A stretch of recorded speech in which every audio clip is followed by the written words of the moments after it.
आपको लिए चलते हैं राजधानी भोपाल। मुख्यमंत्री doctor Mohan Yadav press conference कर रहे हैं। उनके साथ प्रदेश अध्यक्ष हेमंत खंडेलवाल और राष्ट्रीय उपाध्यक्ष रेखा वर्मा भी मौजूद हैं। हम सबके मध्य प्रदेश के यशस्वी, दूरदर्शी और कर्मठ मुख्यमंत्री डॉक्टर मोहन यादव जी उपस्थित हैं। मैं उनका अभिनंदन करता हूं। हमारे कुशल संगठक, हम सबके नेता आदरणीय प्रदेश अध्यक्ष हेमंत खंडेलवाल जी उपस्थित हैं। मैं उनका स्वागत करता हूं। इस अवसर को विशेष बनाने के लिए भारतीय जनता पार्टी की राष्ट्रीय उपाध्यक्ष माननीय श्रीमती रेखा वर्मा जी उपस्थित हैं। मैं उनका भी करबद्ध स्वागत करता हूं।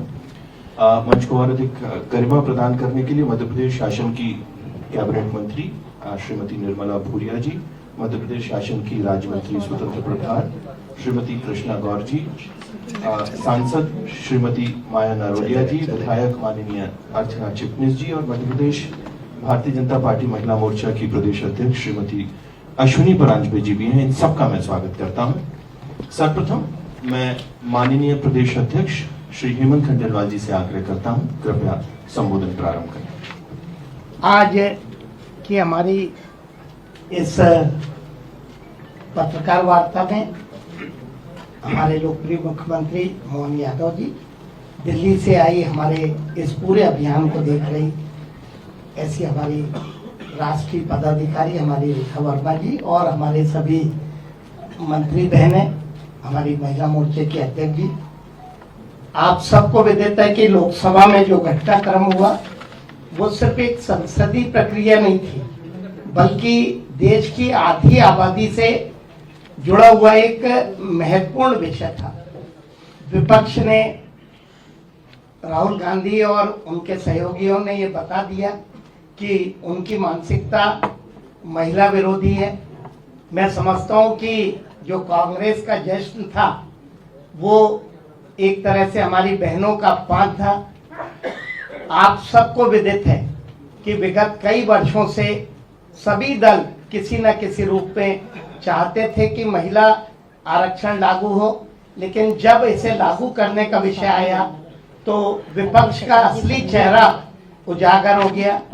इस विषय पे पूरी विस्तृत चर्चा के लिए हमारे बीच में हमारे मुख्यमंत्री जी और हमारी बहन रेखा वर्मा जी हमारे बीच में। मैं आशीष जी से अनुरोध करूंगा कि डिटेल में वो बताएं। जो विषय की शुरुआत थी मैंने आपके बीच में कर दी। धन्यवाद। धन्यवाद माननीय अध्यक्ष जी। और अगले क्रम में मैं हमारी राष्ट्रीय उपाध्यक्षा आदरणीय श्रीमती रेखा वर्मा जी से आग्रह करता हूं, कृपया संबोधित करें। धन्यवाद हमारे मीडिया के प्रभारी।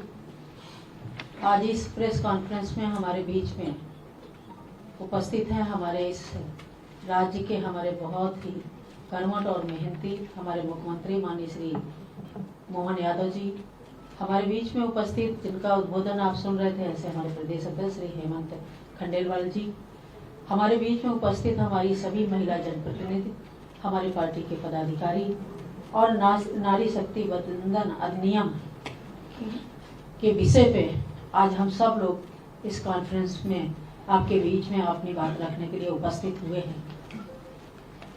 नारी शक्ति वंदन अधिनियम 16 और 17 संसद में चर्चा में आया और 16 तारीख को सभी ने अपना अपना विषय रखा और 17 को चर्चा करने के बाद ये बिल पारित होना था, लागू होना था, लेकिन इनका विरोध इस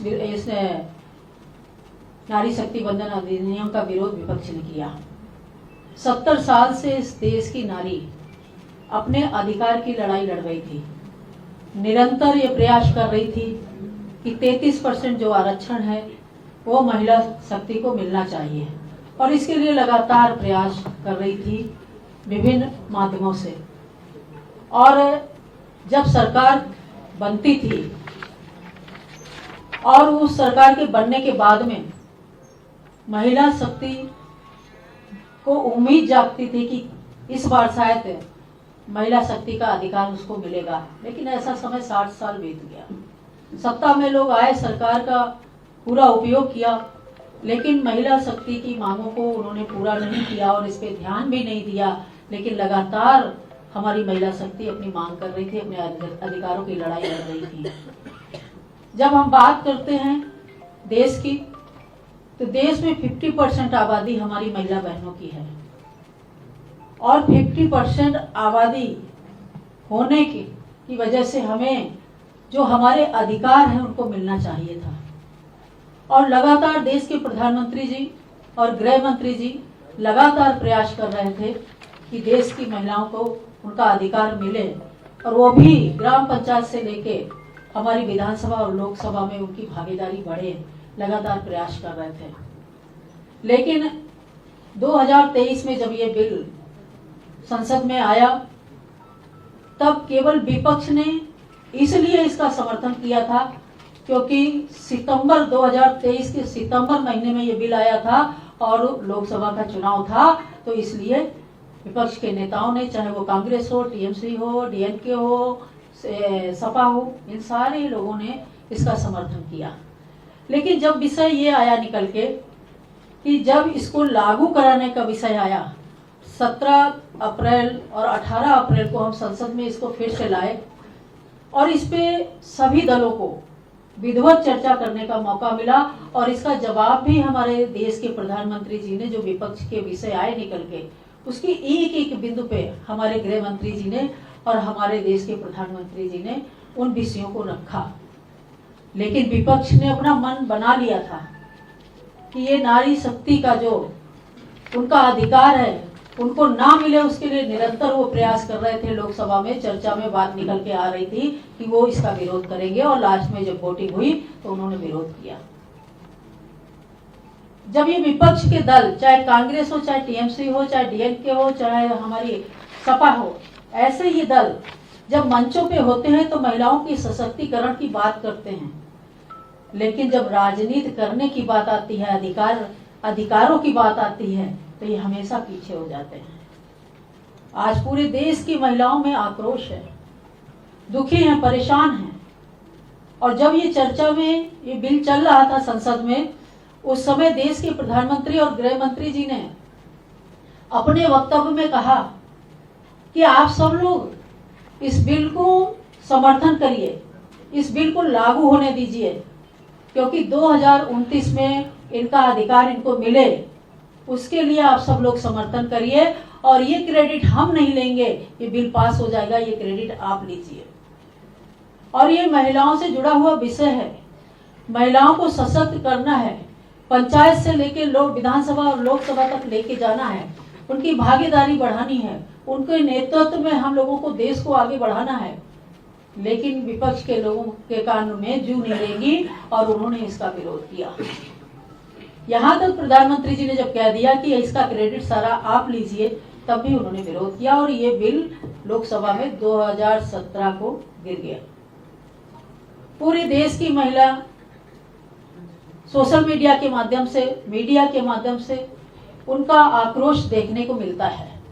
और क्यों ना हो, क्योंकि उन्होंने सोचा था जो पंचायत में बैठी महिलाएं हैं, जो विधानसभा में बैठी महिलाएं हैं, जो लोकसभा में बैठी महिलाएं हैं, उन सारी महिलाओं में जो सामाजिक जीवन जी रही हैं, उनके मन में भी जब बिल की चर्चा हो रही तो एक भाव जागा कि हो सकता है कि पंचायत से हम उठकर विधानसभा में जाएं और विधानसभा से उठ के हम लोकसभा तक पहुंचे, हमारा नेतृत्व बढ़े, हमारा अधिकार हमको मिले।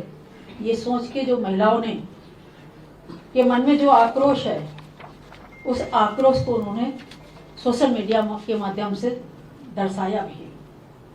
देश के प्रधानमंत्री जी और गृह मंत्री जी लगातार महिलाओं के लिए जब से 2014 की सरकार बनी है, निरंतर प्रयास कर रहे हैं कि हमारी महिलाओं को किस तरह से सशक्त किया जाए, किस तरह से महिलाओं को मजबूती दी जाए, किस तरह से उनकी राजनीति से लेके, संगठन से लेके और विभिन्न जो हमारे विभिन्न पद होते हैं, चाहे डॉक्टर हो चाहे इंजीनियर हो, उसमें उनकी भागीदारी बढ़े, उसके लिए निरंतर प्रयास किए। और बहुत सारी चर्चाओं में भी ये विषय निकल के आता था कि महिलाओं को 33% आरक्षण देना है, और जब 33% आरक्षण होगा तो महिलाओं की भागीदारी लोकसभा में बढ़ेगी, और जब महिलाओं की भागीदारी लोकसभा में बढ़ेगी तो बहुत सारे ऐसे विषय होंगे जो आज जिस महिला को जो दायित्व मिलता है वो बाखूबी निभाती है और बहुत अच्छे तरह से निभाती है। तो कुछ ऐसे विषय आएंगे महिलाओं के लिए जिसपे हम काम करेंगे और ज्यादा महिलाएं सशक्त होंगी। इसके लिए निरंतर हमारे देश के प्रधानमंत्री जी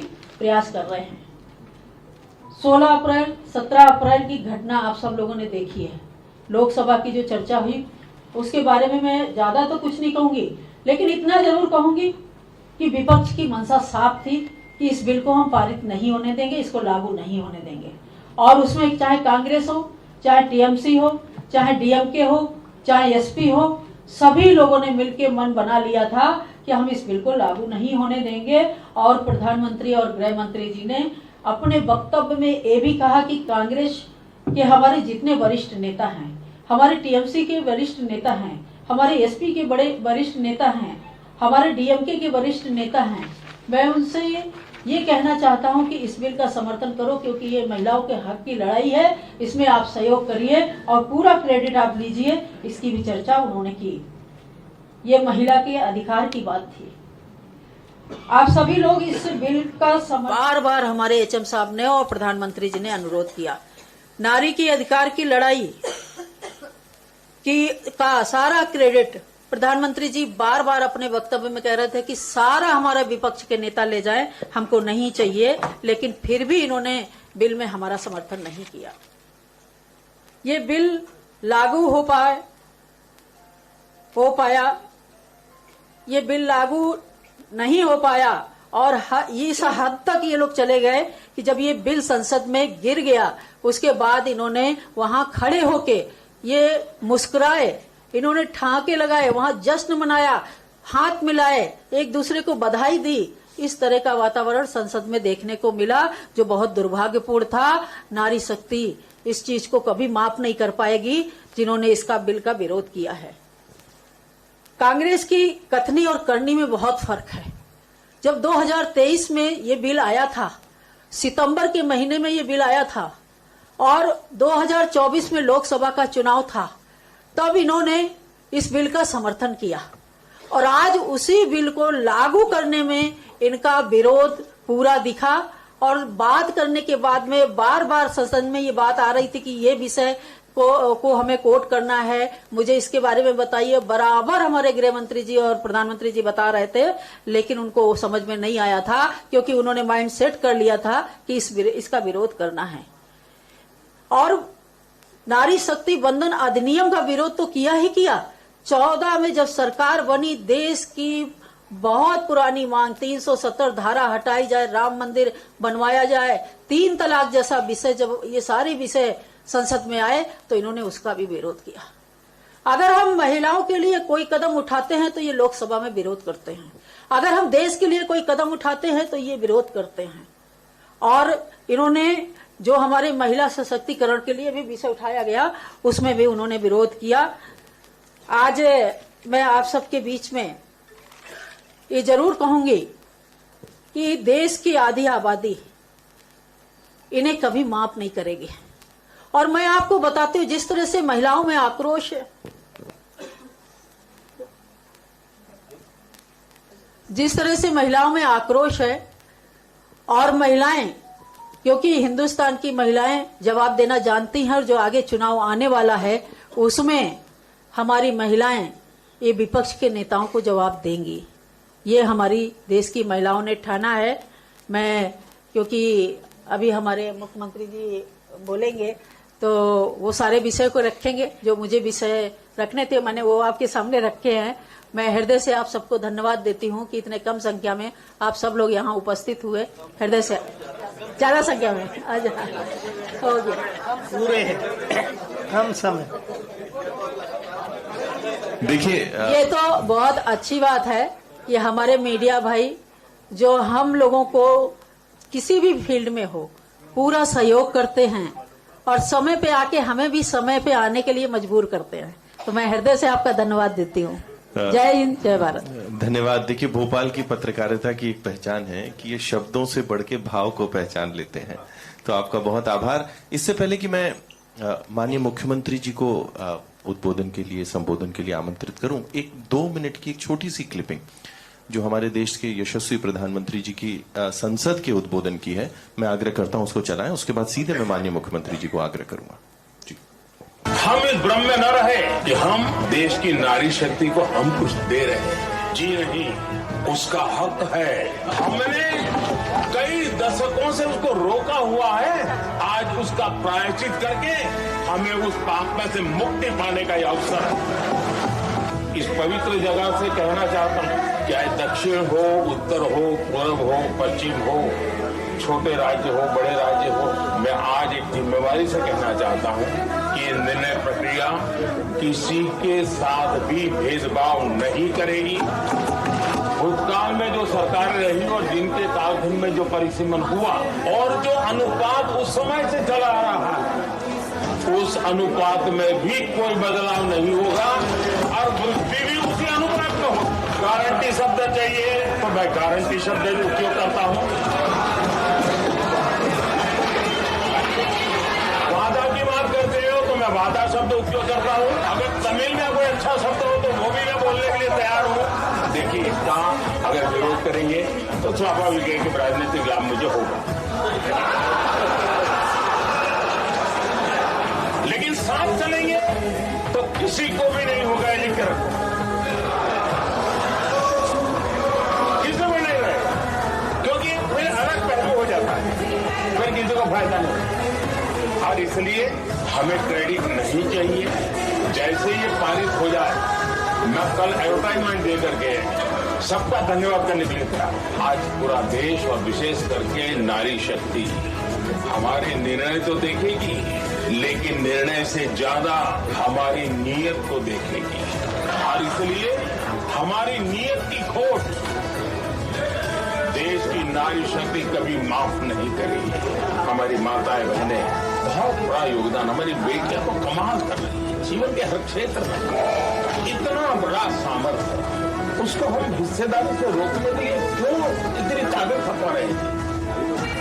उनके जुड़ने से सामर्थ्य बढ़ने वाला है। अब जब मैं आज अपील करने आया हुआ कि इसको राजनीति के तराजू से मत तोलिए, ये राष्ट्रहित का निर्णय है। धन्यवाद। और अब मैं अंतिम चरण में प्रदेश के लोकप्रिय मुख्यमंत्री, जिनके नेतृत्व में नित नए महिला सशक्तिकरण के आयाम मध्य प्रदेश ने स्थापित किए हैं, ऐसे आदरणीय डॉक्टर मोहन यादव जी को आग्रह करता हूं, कृपया संबोधन कर प्रारंभ करें। आज की इस प्रेस वार्ता में आप सबका स्वागत है। मेरे साथ माननीय अध्यक्ष श्रीमान हेमंत खंडेलवाल जी, हमारी राष्ट्रीय उपाध्यक्षा श्रीमती रेखा वर्मा जी, हमारी मंत्री निर्मला भूरिया जी, हमारी मंत्री कृष्णा गौर जी, हमारी महिला मोर्चा के अध्यक्ष जी, हमारी पूर्व मंत्री और वर्तमान सक्रिय विधायक श्रीमती अर्चना जी, हमारी राज्यसभा की सांसद माननीय माया नारोलिया जी, इस अवसर पर हमारे मीडिया प्रभारी आशीष जी, इसी के साथ आप सब भाइयों और बहनों, सारी बातें एक एक करके उसमें आई गई है और हम सब आज संचार के युग में और सब विभिन्न प्रकार के अलग अलग मीडिया प्लेटफॉर्म से इस पूरे घटनाक्रम से अवगत हैं। ये भी सही है कि जो घटनाक्रम अपने इस लोकतंत्र के अंदर एक बहुत निर्णायक दौर तक पहुंच गया था, हम सब कमोबेश उस घटना को, घटना के कारण को, घटना को घटने से दुर्घटना में बदलने वाले लोगों को सब ने गौर से देखा है। जितने भी जिसके अंदर के मनोभाव थे, एक एक करके द्रौपदी का चीरहरण तो हमने 5000 साल पहले सुना था, लेकिन बहनों के साथ, बहनों की इज्जत के साथ खेलने का घटनाक्रम पार्लियामेंट में जो हुआ है, सारे दुशासन, सारे दुर्योधन, सारे कौरव पक्ष के लोग जिस प्रकार से वो उस घटना के अंदर हिस्सा ले रहे थे, वो हमारे लिए अत्यंत कष्टकारी है, निंदनीय है।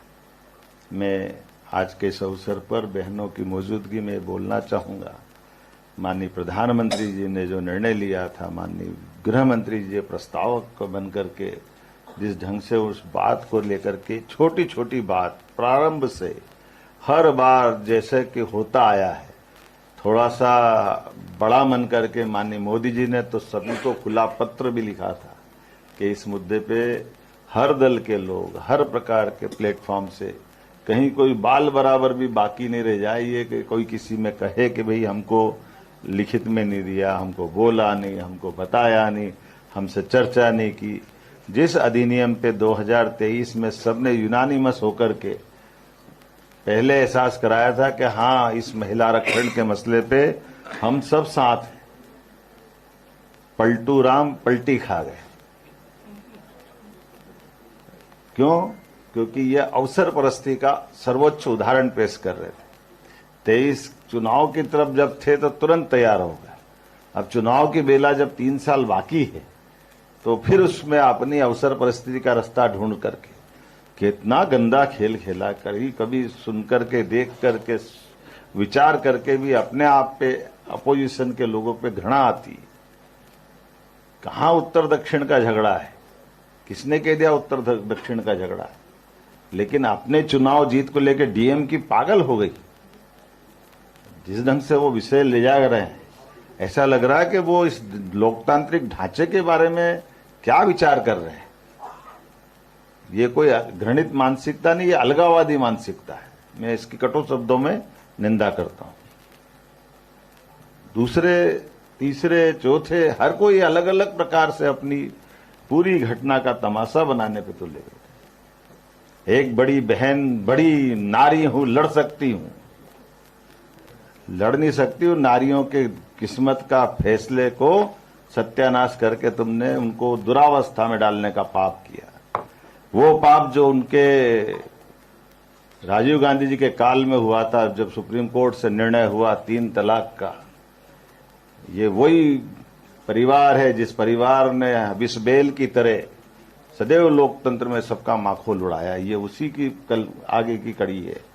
जब बहनों को अधिकार मिलने की बात आई तो अपने कुतर्कों के बलबूते पर किंतु परंतु लगाते लगाते जिस प्रकार से लज्जित करने का काम किया, नारी ने नारी को अपमानित करने का बहुत गंदा खेल खेला हम सबके सामने। और बड़े मुस्कुरा मुस्कुरा करके, पता नहीं अंदर की आत्मा क्या कह रही थी। भारत में बात हो रही थी कि अमेरिका में हो रही थी? बहुत कष्ट के साथ बोलना पड़ेगा। ये जो भाव थे अंदर से, और क्या क्या शब्द और किसे शब्द बोल करके बोली जा रही थी बातें। अब कितनी छोटी छोटी बातें हैं। अगर 1971 में 55-54 करोड़ की आबादी थी तो वो सीटें अगर आज 140 करोड़ के बाहर अगर हो जाएगी तो उनको नहीं बढ़ेगी इस अनुपात में। बच्चे को भी मालूम है कि जो आबादी 1971 में थी परिसीमन में, वो स्वाभाविक रूप से बढ़ना चाहिए। और बढ़ेगी तो सीटें भी बढ़ेगी, और सीटें बढ़ेगी तो कौन से राज्य की घटेगी। इसी सावधानी को लेकर के माननीय गृह मंत्री जी ने कदम कदम पर पूरे जवाब देने के पहले बीच बीच में हर बात स्पष्ट करते गए। कोई झूठ मत फैलाओ, कोई गलत मत बोलो, कोई कंफ्यूजन मत करो। उत्तर दक्षिण का भाव फालतू की बात। तमिलनाडु, कर्नाटक, केरल, आंध्र, क्या डराने का काम किया। लेकिन उन्होंने वहां भी स्पष्ट किया कि सीटें बढ़ रही है, कोई सीटें नहीं घट रही है। जो अनुपातिक परसेंटेज है वो परसेंटेज भी बढ़ रहा है। हर चीज स्पष्ट करने के बाद भी कोई सोए को जगाया जा सकता है, लेकिन जान करके जो आंख मीचे उसको कैसे जगा सकते हैं। ये उसके उदाहरण है। लगातार उसी माखोल बनाते हुए पूरी बात का जैसे यूनानिमस तय कर लिया था कि हम बहनों को हक नहीं देंगे। और ये एक बार नहीं हुआ है, ये परंपरा हर वो बात जो ये बोल रहे हैं, जो माननीय अमित जी ने भी कहा हमारे सबके सामने कि 2014 के पहले जिस आरक्षण की बात अभी कर रहे हैं, 14 के पहले क्यों नहीं कहते थे। बंद आरक्षण, जातिगत जनगणना करने का पाप किसके सिर पे है? किसने बंद किया था? कांग्रेस ने बंद किया जातिगत जनगणना। और ऐसे में हर वो प्रश्न, जिस प्रश्न के बलबूते पर जो प्रश्न के उत्तर वो वर्तमान सत्तारूढ़ दल से मांग रहे थे, वो अपनी आत्मा से मांगे तो उनको अंदर का पाप दिख जाएगा। लेकिन अंदर का पाप देखने के बजाय उनने बाहर का जो वितंडावाद बनाया है, उस वितंडावाद का पूरा देश आज दुखी है। निंदनीय व्यवहार से, एहसास से हम सब इस बात के लिए वाकई माननीय प्रधानमंत्री जी के शब्दों में कि आप संख्या बल में आप 2/3 हम आज नहीं हैं, लेकिन 100% बहनों के दिल को दुखाने के लिए देश इनको कभी माफ नहीं करेगा, ये बात सही है। इसलिए अब मैं इस पे और ज्यादा न बोलते हुए, सारे प्रेस की बातें आप तक आ गई।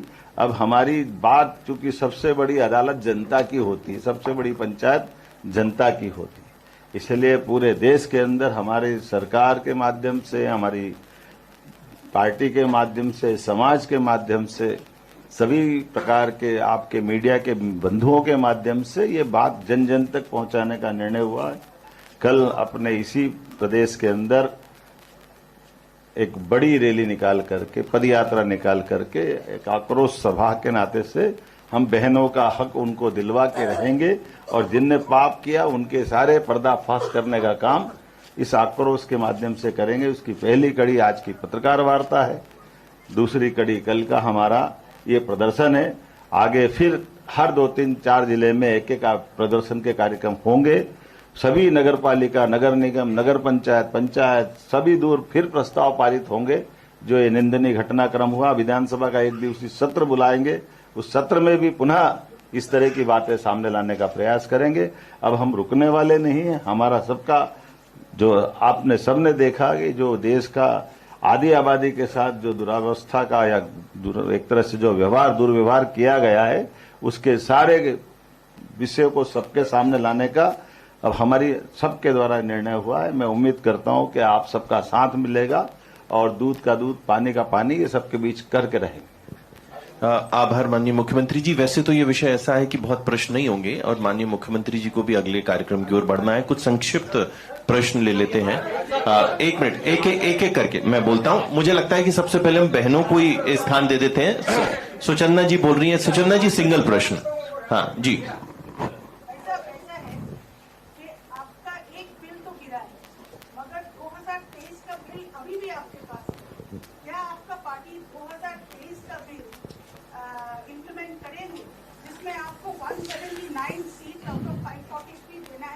दीदी क्लियर है, बैठिए। दोबारा बोल रहा हूं, जो 23 में कहा था कि 29 तक बहनों को अधिकार देंगे, जब 29 तक के लिए हमको निश्चित रूप से जनगणना का बेस लेना था।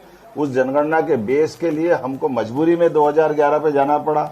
हम भी जानते हैं अगर ये वर्तमान की जनगणना और ये सब आकलन करेंगे तो ये 34 के बाद जाएगा।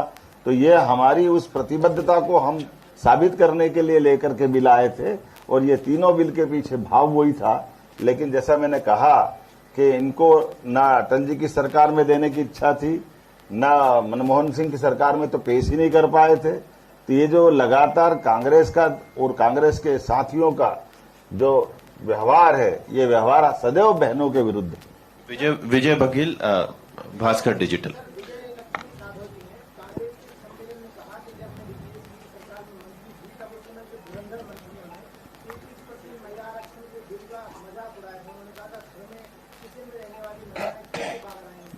देखो, ये अंदर का सच सामने आता है। हम नहीं बोल रहे, तो कांग्रेस की नेत्री बोल रही है और ये कांग्रेस की बहन वो नहीं बोल रही है। आरिफ मोहम्मद साहब ने राजीव गांधी की सरकार में 3 तलाक के मसले पर सबके सामने ये विषय उठाया था कि ये विषय दुनिया में कई मुस्लिम देशों के अंदर भी 3 तलाक नहीं था, लेकिन राजीव गांधी प्रोग्रेसिव कह रहे थे। उस समय तो कंप्यूटर का युग आया था, पता नहीं क्या क्या बहुत बातें हुई थी, लेकिन तब भी कट्टरपंथियों के आगे झुककर हुए बहनों के साथ जो अन्याय का काम किया था, ये उसी बातों की परतें खोल रही है हमारी कांग्रेस की नेत्री, और इसका जवाब कांग्रेस को देना चाहिए। अनुराधा जी का प्रश्न जी। सर, क्या खारिज होने के बाद जो एनडीए है वो अपनी ही पार्टी में 33% आरक्षण महिलाओं को देगी? आपकी जानकारी के लिए हमारी पार्टी ने जब से विषय उठाया था, हमारे संवैधानिक व्यवस्था में जहां जहां भी हमारी पार्टी की व्यवस्था, हम उसमें आरक्षण पे काम करते हैं। मनोज सैनी जी। मनोज, 2 स्थानों पर चुनाव है, पश्चिम बंगाल और तमिलनाडु। आप भी पश्चिम बंगाल से लौटे हैं और वहां तो महिला नेत्री मुख्यमंत्री रही है टीएमसी की, लेकिन उन्होंने अपने प्रचार का तरीका भी बदला और ऐसा लग रहा है कि वो आपका जो परिसीमन का मुद्दा है उसको उठाकर जनता के बीच, इसको कैसे आप देखिए, ये शुरू से भ्रम की राजनीति करते हैं और इसीलिए महिला आरक्षण भूल करके परिसीमन की बात ला करके, अगर आरक्षण लगेगा तो 33% लगेगा, तो परिसीमन तो उसके अंदर की अंडरस्टूड जो बात थी, लेकिन जान करते जैसे मैंने कहा इनको महिला आरक्षण देना ही नहीं था, इसलिए इस तरह के भ्रम को खड़ा करके ये बच के भागने का तरीका था। मृगेंद्र सिंह जी,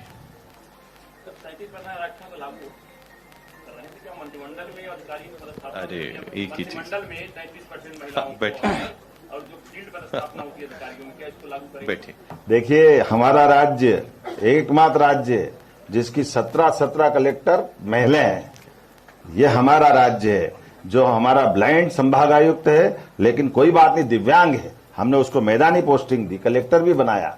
हमारे राज्य के 10 से ज्यादा जिले ऐसे हैं जहां एसपी भी महिला है, कलेक्टर भी महिला है। हमारा एक संभाग ऐसा है, एसपी, कलेक्टर, संभागायुक्त, जिला पंचायत, जनपद पंचायत सब बहने, और कुछ ही। मुझे लगता है कि इस बहुत धन्यवाद उत्तर के बाद, धन्यवाद। सब साथी अल्पाहार पे आमंत्रित हैं। तो देखिए सीधी तस्वीरें राजधानी भोपाल से, जहां सीएम डॉक्टर मोहन यादव ने प्रेस वार्ता की। इस दौरान बिल के हित में कल प्रदर्शन रैली निकालने के बाद भी सीएम डॉक्टर मोहन यादव ने